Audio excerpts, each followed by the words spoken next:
तर मला तिकडे सांगतात की तुम्ही हिंदूवर बोलता, मुसलमानावर बोलत नाहीत काय. तर मी ठरवलं की आता आपल्या घरात बंद करायचं, दुसरीकडे जाऊन बोलायचं म्हणून. त्यामुळे गोव्यात आलो. अरे माणूस स्वतःचं घर पहिले सुधारणार का दुसऱ्याचं सुधारणार? कुठच्याही धर्मामध्ये मूलभूत तत्व सारखी सांगितलेली आहेत आणि धर्म हे त्या त्या काळामध्ये माणसाच्या जगण्यासाठी आवश्यक असलेली गोष्ट आहे.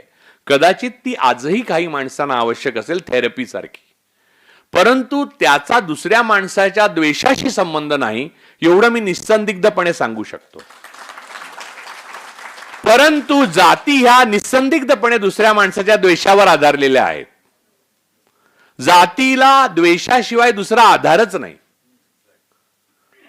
जाती ह्या मूलतः द्वेषावर आणि आपल्याहून इतर कमी असण्याच्या मूलभूत मुद्द्यावरच उभ्या आहेत आणि त्या भेदाला तुम्ही टाळण्याकरता धर्माधर्मामध्ये कलह माजवून राष्ट्र बलवान करणार, ते कसं ते मला सांगा समजावून.